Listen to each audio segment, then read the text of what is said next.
¿verdad? Está prohibido, ¿no? No es ningún delito. ¿Pero de qué sirve? De nada. Está prohibido, por ejemplo, no sé, fumar. No, no está prohibido. Pero hombre, yo creo que sería bueno, ¿no? Creo que sería bueno que en un momento determinado de tu vida dijeras, como mucha gente que no son cristianos, incluso ateos, dicen, ¿para qué voy a estar gastando mi dinero, corriendo el riesgo de enfermarme inútilmente? Voy a hacer todo lo posible por dejar de hacer esto, ¿sí o no? Tenemos que ser selectivos y tener mucho cuidado con la salud espiritual, porque nadie mejor que tú lo puede hacer. Seguramente a algunos de los que están aquí les va a sonar esto que les voy a decir, a otros probablemente de nada. ¿Ustedes se acuerdan que hace años, hace muchos años, había una canción que decía, 3 cosas hay en la vida? Los que saben esa letra ya tienen una edad, porque esa letra no es de la semana pasada, 3 cosas hay en la... No la voy a cantar, la podría cantar, pero no es plan, ¿no? 3 cosas hay en la vida, salud, dinero y amor. Y el que tenga estas 3 cosas, que le dé gracias a Dios. ¿Se acuerdan? Qué tremendo, ¿no? Seguramente más de uno de ustedes la habrá cantado en su momento o te traerá algún recuerdo. Pues queridos hermanos, la salud espiritual es fundamental. Nosotros estamos rodeados, si se dan cuenta, de gimnasios. Hay docenas de gimnasios por todas partes. En esta calle hay 3 o 4, en la de más arriba otros 3 o 4, por aquí abajo, por la zona de más arriba también. Y es que se han puesto de moda, si me permiten, los gimnasios. Usted ve a la cantidad de gente joven, sobre todo, que están todo el santo día levantando pesas, haciendo ejercicio, tratando de perder peso y tener ese cuerpo 10, ¿no? Para poder caer bien y para ser aceptado por la sociedad. Pero muchas veces, y no tengo nada en contra del deporte, ni muchísimo menos, pero muchas veces he pensado, y esa gente que dedica tantas y tantas horas al deporte, a los gimnasios, ¿cuántas horas dedican a su alma? ¿Cuántas horas dedican a cultivar su espíritu delante del Señor? Bueno, vamos a hablar en esta tarde acerca de esto. Yo quisiera llevarles a Hebreos capítulo 5, por favor, si tienen la Biblia en la mano o quieren seguir la lectura conmigo. En Hebreos, concretamente el capítulo 5, a partir del versículo 12, la palabra del Señor nos dice así. Porque debiendo ser ya maestros, después de tanto tiempo, tenéis necesidad de que se os vuelva a enseñar cuáles son los primeros rudimentos de las palabras de Dios. Y habéis llegado a ser tales que tenéis necesidad de leche y no de alimento sólido. Y todo aquel que participa de la leche es inexperto en la palabra de justicia. ¿Por qué? Porque es un niño. El alimento sólido es para los que han alcanzado madurez, para los que por el uso tienen los sentidos ejercitados en el discernimiento del bien y del mal. Como he dicho en otras ocasiones, estos hebreos, estos judíos que van a recibir esta carta por parte de quien la haya escrito, ya eran segunda o tercera generación, eran hijos de creyentes. Eran personas que ya se suponía que tenían que estar a un cierto nivel, a una cierta estatura espiritualmente hablando. Sin embargo, algo había ocurrido en ellos que se habían quedado como los bonsáis, enanitos, pequeños, ¿verdad? Qué bonito los bonsáis, ¿verdad? Arbolitos en miniatura, pero realmente a la hora de la cuestión práctica sirven o prácticamente de nada. El raquitismo, la falta de madurez, la falta de desarrollo como cristianos es una enfermedad que ha afectado a la iglesia a lo largo de estos últimos 2000 años. Esta carta se escribió hace 2000 años, no se escribió la semana pasada para una iglesia del tiempo actual. Vemos que la falta de crecimiento, el negarse a crecer, el negarse a desarrollarse como cristianos, ya digo, es una enfermedad que siempre, de alguna manera u otra, ha afectado a la iglesia a lo largo de los tiempos.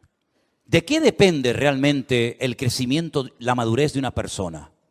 Bueno, vamos a ver, si hablamos físicamente y usted quiere tener una buena musculatura y estar en plena forma, pues tendrá que cuidarse su alimentación, tendrá que hacer algo de deporte, tendrá que abstenerse de ciertas y determinadas cosas que a lo mejor son muy ricas, pero que le van a perjudicar la salud. Si usted quisiera tener un nivel de cultura general amplio, pues tendrá que leer buenos libros, ¿verdad? Tendrá a lo mejor que hacer algún curso, ir a alguna universidad, a alguna escuela para poder aprender pues más, ¿verdad?, de lo que habitualmente sabemos. Pero espiritualmente hablando, lo más importante de todo es nuestra relación con Dios. Porque para eso vino fundamentalmente el Señor Jesucristo a este mundo. Él murió, como sabemos, por nuestros pecados. Derramó su sangre en la cruz, ocupó nuestro lugar. Pero la pregunta es, ¿solamente pretendía el Señor salvarnos? Porque pensemos un poquito. Si el objetivo del Señor fue solamente salvarnos, perdonar nuestros pecados, ¿por qué una vez que hemos entendido el Evangelio, por qué una vez que le hemos recibido en nuestros corazones como nuestro Señor y Salvador personal, por qué no nos llevó directamente a su presencia? ¿Por qué nos dejó aquí? Si el objetivo era salvarnos y ya somos salvados, ¿por qué nos dejó en la tierra? ¿Para correr el peligro de volver a pecar? ¿De volver a enredarnos con las cosas que nos tenían atados hace años? ¿Por qué correr ese riesgo? ¿Por qué correr ese peligro ahora que ya lo tienes, ahora que ya has convertido, ahora que ya has humillado y que ya es un hijo, una hija tuya? Llévatelo a su presencia. ¿Por qué lo tienes en la tierra 10, 15, 20, 30, 40 o más años? ¿Por qué? Porque hay algo que la Biblia enfatiza mucho y es el crecimiento, la madurez, el desarrollo espiritual. Y repito, eso no depende de nadie, depende de ti, de tu nivel de interés, del esfuerzo que tú hagas por tener cada día una disciplina diaria de tener comunión y relación con Dios. No estoy hablando de religión, estoy hablando de relación. Son dos cosas completamente diferentes. A nosotros nos enseñaron los principios, los dogmas, los sacramentos de una religión. Y eso es lo que teníamos, una religión. Pero sin embargo el Señor Jesucristo no vino a este mundo a traer una nueva religión o a potenciar, por ejemplo, la religión de sus padres, como era el judaísmo. Sino Él vino para volver a conectar al hombre con Dios. Porque en un principio el hombre estaba conectado, tenía íntima comunión y relación con Dios. Adán hablaba con Dios con toda libertad, no necesitaba sacrificios, no necesitaba hacer absolutamente nada. Hablaba con Dios y Dios hablaba con él y había una relación extraordinaria. Pero eso se perdió. Eso se perdió. El hombre pecó, el hombre se desconecta de Dios, queda fuera de la cobertura de Dios y automáticamente entra en un sistema, como bien saben ustedes, de sacrificios, de rituales, de holocaustos, ¿verdad? Derramamiento de sangre. Luego vino la ley, un montón de mandamientos, concretamente 613, y uno dice, pero ¿y comunión con Dios? Pocos eran los que tenían comunión con Dios. Por ahí hay uno que se llama David, que dice que llegó a ser el hombre más cerca del corazón de Dios. Por ahí hay gente como Samuel, como Moisés, ¿verdad? Como tal vez Abraham. Pero a nivel nacional, esa relación, esa comunión, esa amistad que existía del hombre con Dios, se perdió completamente. Y cuando el Señor Jesucristo vino, en una ocasión, le dijo a sus discípulos, ustedes quieren ser mis amigos. Porque si ustedes simplemente lo que quieren es que yo les trate como un maestro que le da clases a sus hijos, a sus discípulos, pues ahí nos quedaremos. Pero si quieren profundizar y si ustedes quieren ser mis amigos, yo les voy a decir qué tienen que hacer. Y les dijo, haced todo lo que yo os enseñe. Y llegaremos a cultivar y a desarrollar una relación de amistad entre ustedes y yo. ¿Cuántos en esta tarde quieren ser amigos de Dios? ¿A cuántos en esta tarde les interesa tener comunión y relación personal con Dios? Hay algunos que dicen que eso es imposible. Hay algunos que a lo largo de la historia, como un tal Spinoza, un filósofo judío, y como incluso Albert Einstein dijo que bueno, que eso de tener relación con Dios, eso es imposible. Creían en Dios, pero no creían en un Dios personal, No creían en un Dios que se interesara por tu vida, por tus necesidades, por tus problemas, por tus luchas, por tus pruebas, sino en un Dios que estaba por ahí, pero tan ocupado que búscate la vida, porque para eso yo te di un cerebro, unas piernas, un ojo, y para eso di leyes a la naturaleza, y a la hora de la verdad, pues Dios no aparece por ninguna parte. Cuando uno analiza la palabra de Dios, tanto en el Antiguo como en el Nuevo Testamento, pronto vas a descubrir que Dios quiere mucho más que simplemente una relación de Dios a criatura, sino una relación de padre a hijo, una relación de amor, una relación de confianza, de amistad. Incluso en la carta a los Hebreos, el que la haya escrito, dijo que ahora podemos tener acceso y debemos acercarnos a Dios con libertad. No acercándonos a un Dios desconocido, frío, distante, indiferente, que es imposible conocerlo, sino todo lo contrario. Es un Dios que se ha revelado y ahora conocemos que Dios no solamente es un Dios creador, como lo vemos en el Génesis, sino es un Dios que perdona, un Dios que se compadece, un Dios de misericordia, un Dios que vino a buscar y a salvar lo que se había perdido, un Dios que se humana, que se encarna, que habita entre nosotros para entender nuestras miserias, para caminar como nosotros y sobre todo para elevarnos y mostrarnos que en esta vida, aunque tengas salud, dinero y amor, si no tienes a Dios, no tienes absolutamente nada. Porque en esa antigua canción se enfatiza y se apunta a lo que todo el mundo quiere tener: salud, dinero y amor. Y como dice la canción, en el que tenga estas tres cosas, que le dé gracias a Dios. Pero ¿y si no tengo salud? Si no tengo dinero, y si en el amor he tenido muchos problemas, entonces no tengo motivos para darle gracias a Dios. ¿No tengo ninguna razón de vivir? Por supuesto que sí. En la Biblia encontramos personas que no tenían una buena salud, no tenían una buena economía y no tenían ni siquiera amor, sino todo lo contrario. Y sin embargo tenían una relación y una amistad con Dios realmente extraordinaria. Y es que la vida no consiste solamente en tener salud, dinero y amor, sino el objetivo de la vida es tener comunión y relación con Dios. Y por eso Él dice: yo soy el camino, yo soy la verdad y yo soy también la vida. Y nadie va a ir al Padre sino solamente a través de mí.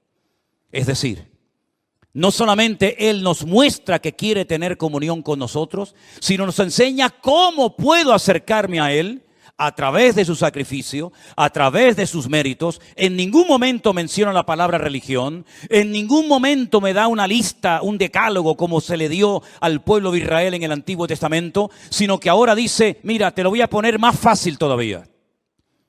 Así como el pueblo de Israel se esforzaba y se esforzaba tratando de agradar a Dios y nunca lo consiguió porque a lo mejor eran demasiados mandamientos, yo voy a resumir todo eso en dos solamente.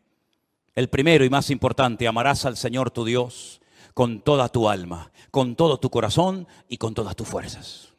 Y el segundo: y amarás al prójimo como a ti mismo. Si eres capaz de cumplir con estos dos mandamientos, has cumplido con toda la ley y con todos los profetas. ¿Cuántos dicen amén? Es decir, que vemos que insistentemente en cualquier generación que busques, en cualquier libro, a través de la escritura de cualquier profeta, vas a encontrar que la meta, el objetivo, el anhelo de Dios es volver a tener comunión con el hombre. Y hace todo lo que está a su alcance para ponerse a su nivel y para enseñarle que el hombre si quiere, puede volver a tener comunión y relación con Dios. Tu salud espiritual depende del nivel de relación y de comunión que tengas con Dios. Amén, hermanos. En segundo lugar, si tienes relación y comunión con Dios, vas a anhelar, vas a querer. El Espíritu Santo que mora, que vive en tu corazón, te va a impulsar a las Escrituras, al manual de instrucciones, a través del cual vas a descubrir el corazón de Dios. Te vas a dar cuenta qué es lo que a Él le agrada, qué es lo que Él espera de ti, cuál es el propósito de tu existencia. Y entonces te vas a dar cuenta de que necesitas tener conocimiento de la Biblia, conocimiento de las Sagradas Escrituras. Relación con Dios, conocimiento de las Sagradas Escrituras, para que pueda conocer en todo momento las instrucciones del Creador, el diseño, los planes de Dios para mi matrimonio, para mi familia, para mi vida personal, para mis negocios, para la vida de mis hijos, de mis nietos, etcétera, etcétera. Y no vayas por la vida inventándote cosas que Dios nunca le pidió a nadie que hiciera. Para que no vayas por la vida tocando puertas y buscando palabra por aquí y por allá, sino que Dios te dice, toma, ahí tienes toda la Escritura. Y como dijo Pablo a Timoteo, ocúpate en la lectura. Dedica tiempo a conocer las Sagradas Escrituras, porque ellas pueden producir en ti sabiduría de Dios. Y pueden hacerte un hombre de Dios, de lo cual no tendrás nada que avergonzarte en esta vida. Y por si hay alguna duda, bueno, ¿qué parte leo? ¿Será esta más inspirada, esta menos inspirada? Le dice a Timoteo y por consiguiente a todos nosotros, toda la Escritura es inspirada por Dios, toda. Desde el Génesis 1:1 hasta el Amén de Apocalipsis, cada texto, cada parábola, cada historia, cada profecía, todo ha sido inspirado por el Espíritu Santo para que tengas una base sobre la cual edificar tu fe y poder desarrollar una íntima y maravillosa comunión con nuestro Creador. ¿Cuántos dicen amén? Y entonces cuando tengas una óptima relación con Dios y un nivel de conocimiento de las Escrituras, va a venir solo algo que es imprescindible hoy en día para poder vivir una vida cristiana victoriosa. ¿Saben lo que es? Lo que hemos leído en esta noche. El discernimiento espiritual. El discernimiento del bien y del mal. Lo que te va a permitir tener como una especie de alarma, una especie digamos, de alarma espiritual, de sensibilidad espiritual, diciendo, eso no es de Dios. Aunque suene muy bonito, aunque a la gente le haga mucha gracia, eso no ha nacido, no viene del corazón del Señor. ¿Por qué? Porque yo conozco a mi Dios. Y yo sé que eso al Señor, a mi Padre, a mi amigo, no le agrada. Estos creyentes a los cuales se les escribe esta carta, se les llama niños, se les llama inmaduros. Se les dice en otra porción, no he podido profundizar para enseñarles cosas más profundas porque me resulta muy difícil buscar términos que ustedes puedan entender. Y no es que sean cosas muy profundas y difíciles de entender, sino como dice aquí, os habéis hecho tardos para oír. Porque no es lo mismo explicarle a un niño una cosa que explicarle a un hombre de 20, 30 o 40 años lo mismo. Tienes que cambiar el lenguaje, tienes que hablar en una terminología, en una forma diferente. ¿Por qué? Porque es un niño y no te va a entender. Y eso es lo que está diciendo el autor de la carta a los Hebreos. No les puedo explicar cosas profundas porque no habéis crecido, os habéis quedado estancados. Estáis en los primeros rudimentos de las palabras de Dios. Todavía estáis con la leche y no con el alimento sólido. Y por eso ustedes no han desarrollado, no han ejercitado el discernimiento del bien y del mal. Si ustedes recuerdan el mensaje que di hace unos domingos atrás acerca de la muerte de 2 hijos del sacerdote Aarón, dice la Biblia que a partir de ese momento se les dijo a los sacerdotes del Antiguo Testamento que no entraran bajo los efectos del alcohol para que no les pasara lo mismo que les pasó a sus hijos. Pero añade a continuación, y para que en todo momento seáis capaces de discernir entre el bien y el mal, entre lo que es inmundo de lo que es puro o limpio. En otras palabras, ser cristiano no significa perder la razón, sino todo lo contrario, es recuperar la razón, el sentido, el equilibrio de las cosas. El apóstol Pablo, cuando le escribe a los romanos en una de las cartas tal vez más hermosas y profundas de todas las que se encuentran en el Nuevo Testamento, dice que Él es nuestro culto racional. No perdemos el control, no nos disparatamos, no nos volvemos locos cuando nos convertimos a Cristo, sino todo lo contrario, recuperamos la cordura que el mundo y el pecado nos arrebató cuando estábamos fuera de la voluntad de Dios y de sus caminos. El raciocinio, el poder razonar, el poder discernir entre lo que es de Dios, lo que no es de Dios, lo que le agrada, lo que no le agrada. Eso viene, dice, con la práctica, con el uso, se desarrollan los sentidos. Y busqué qué quería decir el autor de la carta cuando habla de los sentidos bien ejercitados. Y precisamente habla de los sentidos de la vista, del olfato, ¿verdad? Del tacto. Cuando alguien ve algo dice, eso no es de Dios.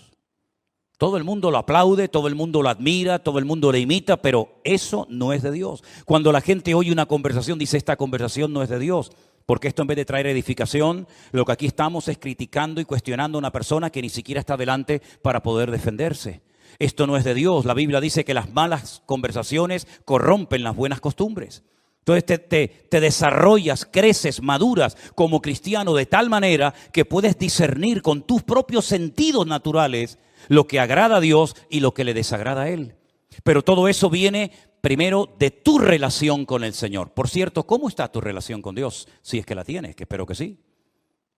Dice que tenemos acceso, tenemos entrada al Padre. ¿Tienes relación con Dios? Porque a lo mejor lo que tú tienes es el hábito, la buena costumbre de venir al culto, de escuchar la palabra de Dios por internet o aquí en persona. Y está bien, pero eso no significa de que tú tengas comunión con Dios.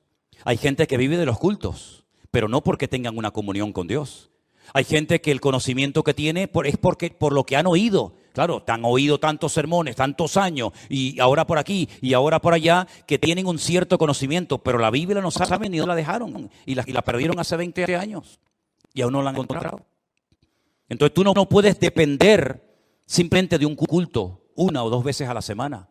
Tú no puedes depender de que haya un señor llamado pastor que predica la palabra de Dios desde este púlpito, ¿verdad? Y entonces a través de él, pues tú aprendes lo que sabes. Bueno, eso está bien, pero tú tienes que desarrollar tus propios hábitos de lectura diaria, ¿verdad?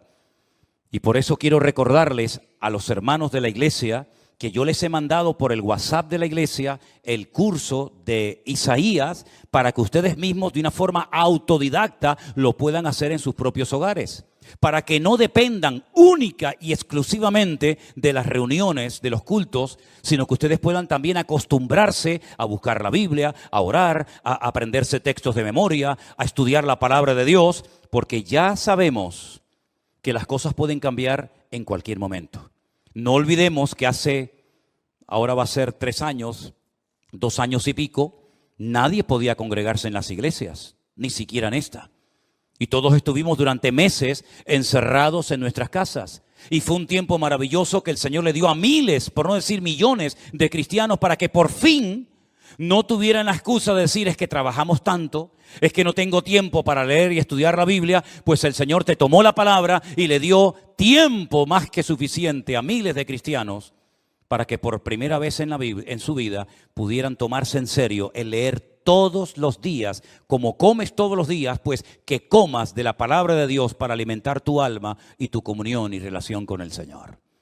Son hábitos que a lo mejor algunos no tienen la costumbre, pero si te acostumbras, le vas a hacer un gran favor tremendo a tu vida espiritual y vas a cuidar de esa manera tu salud espiritualmente hablando. En 1 de Timoteo, el capítulo 4, desde el versículo 1 en adelante, hay unos versículos que yo quisiera leer en esta tarde y pedirles que presten atención, porque en este texto, en estos versículos, vamos a encontrar en primer lugar una información, unos datos que Pablo le da a Timoteo, y a continuación lo que tiene que hacer ante la información que recién acaba de recibir. Presten atención. 1 de Timoteo capítulo 4, versículo 1.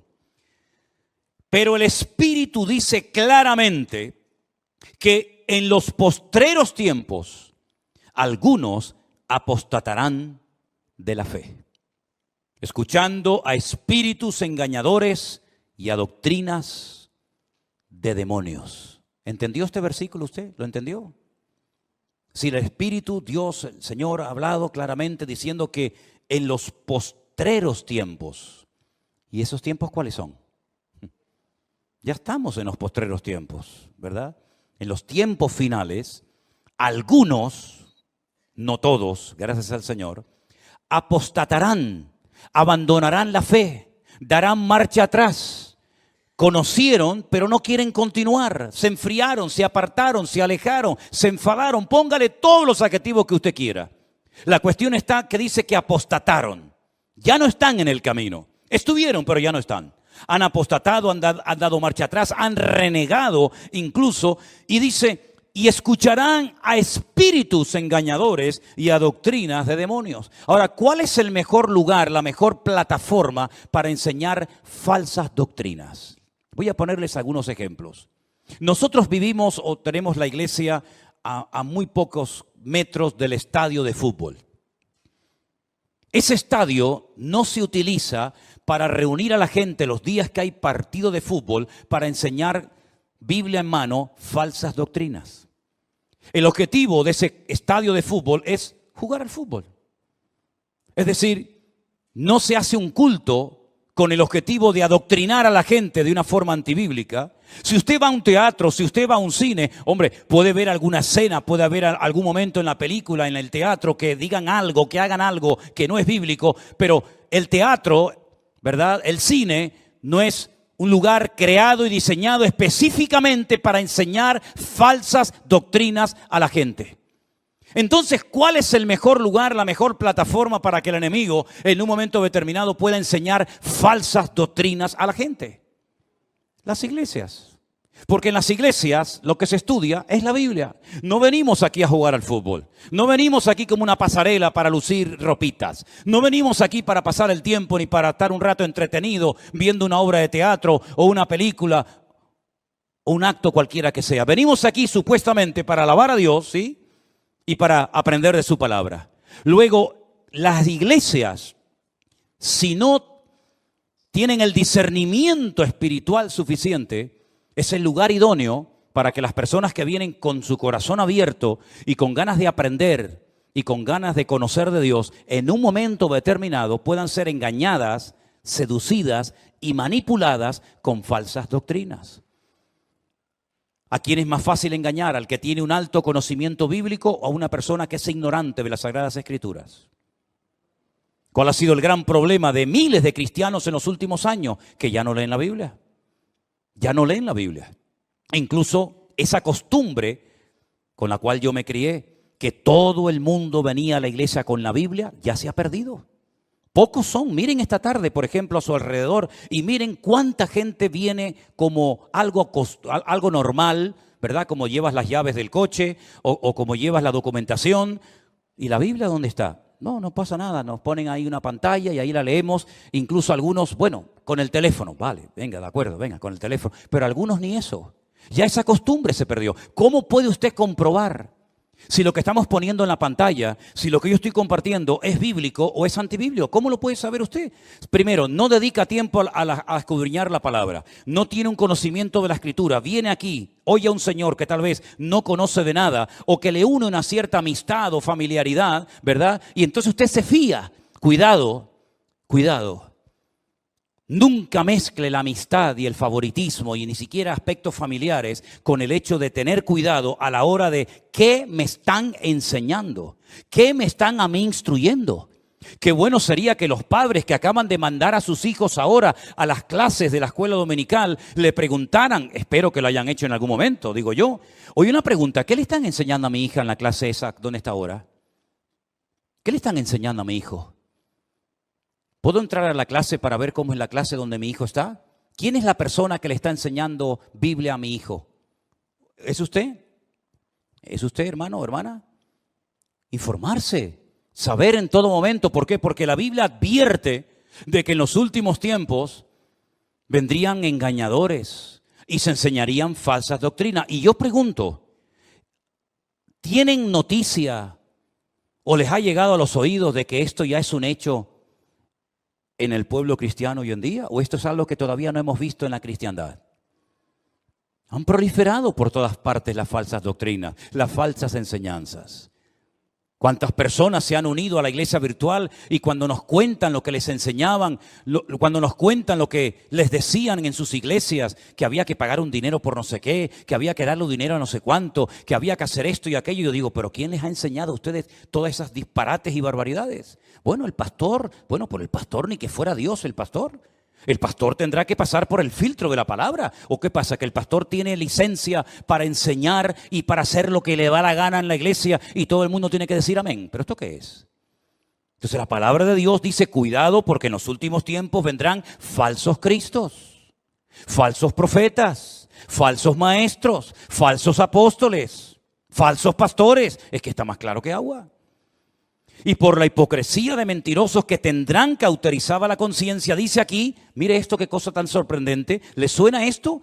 En los últimos tiempos habría religiones, habría grupos religiosos que prohibirían casarse. ¿A mí esto me suena? ¿A usted no? Hola. ¿Estáis ahí o no? A lo mejor se quedan dormidos, yo no me di ni cuenta. Prohibirán casarse. ¿Y a quién se le prohíbe casarse en esta iglesia? A nadie. Si no se casa es porque a lo mejor no está en el grupo de los desesperados o desesperadas y no ha aparecido su príncipe azul, verde o morado o amarillo, pero no porque no les falten las ganas, ¿verdad? Pero es que dice la Biblia que en los últimos tiempos habrán grupos que prohibirán casarse. Como si el matrimonio fuera algo malo. Prohibirán casarse. Mandarán abstenerse de alimentos. ¿De qué alimentos tenemos que abstenernos los cristianos hoy en día? ¿Acaso se enseña en esta iglesia, cuidado, no coma mucha fruta, cuidado, no coma mucha carne? Bueno, por ahí salió hace poco un ministro diciendo que no había que comer tanta carne. Cara más dura. Prohibirán casarse. Sin embargo, dice la Biblia que Dios creó todas esas cosas para que con acción de gracias participaran los creyentes, los que han conocido la verdad. Porque todo lo que Dios creó es bueno y nada es de desecharse si se toma con acción de gracias. Entonces hay millones de personas que aceptan que una persona que quiere servir al Señor no se puede casar. Y lo aceptan. ¿Dónde enseñó eso el Señor? Pero no dicen que Pedro fue el primer papa. ¿No dicen por ahí? Y una pregunta, ¿y no le sanó el Señor a Pedro a la suegra? Porque yo veo en los evangelios que un día Cristo entró a la casa de Pedro y la suegra estaba enferma. Y el Señor le sanó a la suegra. No creo que por eso la haya negado, ¿no? Pero si tenía suegra, es porque estaba casado. Pero no era el primer papa. En fin, aquí algo falla, ¿no? Porque por la palabra de Dios y por la oración es santificado. Ante esta información, ante este mensaje de alarma, de advertencia, Pablo le dice ahora a Timoteo, versículo 7, desecha las fábulas profanas y de viejas. Ejercítate para la piedad. Versículo 13, ocúpate en la lectura, la exhortación y la enseñanza. Versículo 14, no descuides el don de Dios que está en ti. Versículo 15, ocúpate de estas cosas, permanece en ellas. Verso 16, ten cuidado de ti mismo y de la doctrina. Y también dice, persiste en ello, pues haciendo esto te salvarás a ti mismo y a los que te oyeren. En otras palabras, hay que hacer algo. Vienen falsas doctrinas, vienen falsas enseñanzas, pero nosotros sabemos por el crecimiento, por la madurez, por el desarrollo espiritual, por la relación con el Señor, sabemos lo que viene de Dios y lo que no viene de Dios. ¿Cuántos dicen amén, hermanos? Pero es su deber. No es mi responsabilidad que usted sepa mucho de la Biblia. ¿De qué sirve que yo quiera que usted crezca y madure si usted se niega a crecer? ¿De qué sirve eso? ¿Se puede obligar a una persona a crecer o a madurar cuando ésta se niega y ha decidido quedarse como está y no esforzarse por crecer espiritualmente hablando? Hermanos, hay gestos, hay cosas que los niños hacen y se les permite, se les tolera. ¿Por qué? Porque son niños. Son niños. No vean ustedes cuando Adriel empieza a soltar gases. Oye, no se corta, no dice, ay, perdón, abuelo. Ay, perdón, abuela, se me escapó. Él no se corta un pelo, él, ala, venga, pierna suelta. ¿Qué le parece? Hay niños que se chupan el dedo. Hay niños que se hacen pis encima. Hay niños que les entra, como decimos por aquí, una perreta de estas que dice, ¿pero qué le pasa? Y venga a llorar, y venga a llorar. Y hay cosas que a los niños se les tolera, se les permite. ¿Saben por qué? Porque son niños. Y se comportan como niños. Pero ahora usted imagínese ver a nuestro hermano Jair, mientras yo predico, chupándose el dedo. Nuestra hermana Marcela haciéndose sus necesidades encima. Nuestra hermana Cruzita con la chupa en la boca. El otro, y yo digo, ¿pero esto qué es?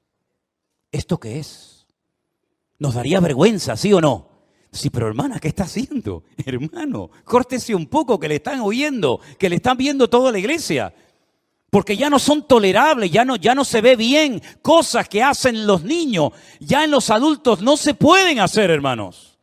Pero es que espiritualmente pasa lo mismo. Cuando una persona empieza, cuando una persona no tiene conocimiento bíblico, cuando una persona está dando los primeros pasos, a veces cuenta cosas, a veces comparte cosas en el Facebook, a veces pone cada fotografía, a veces hace cada comentario que tú dices, es que es normal, es que es lógico.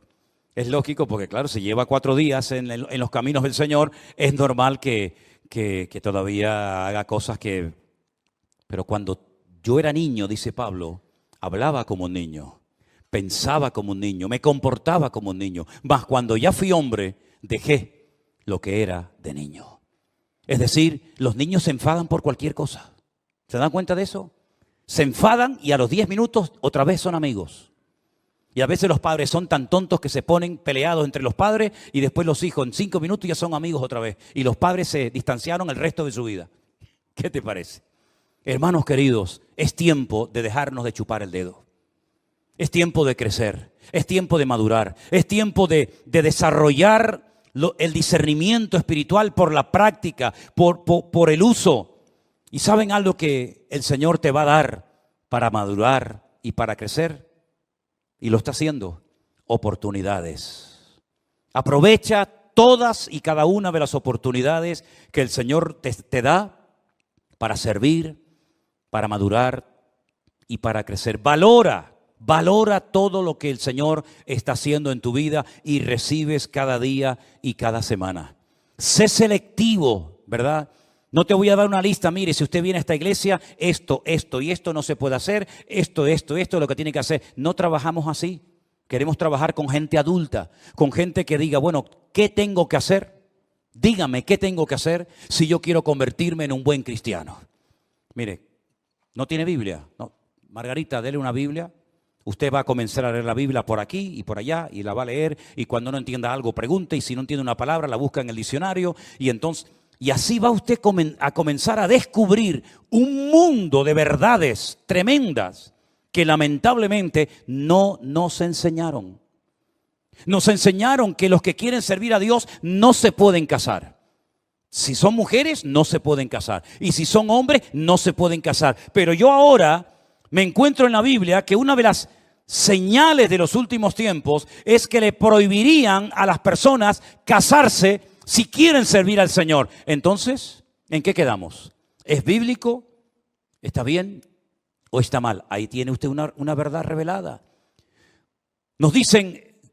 Para pedir el perdón de tus pecados tienes que ir a un hombre y contarle todos tus problemas, todos tus pecados, y entonces ese hombre te perdona. Bien, vamos a la palabra de Dios y encontramos que solamente Dios puede perdonar los pecados al ser humano. Nadie, ningún cura, ningún pastor, ningún reverendo, ningún rabino, nadie tiene la capacidad de perdonarle los pecados a otra persona. Otra verdad revelada. Encontramos que cuando una persona se muere, su cuerpo lógicamente va a la tumba y se queda, pero dice la Biblia que su parte que viva, su alma, su espíritu, o se va a la presencia de Dios o excluido eternamente de la presencia de Dios. Sin embargo, nos enseñaron que había 4 lugares, cielo, infierno, limbo y purgatorio. Y ahora otra verdad revelada, no hay 4, hay 2. Y así una detrás de otra y una detrás de otra. Y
Thank you.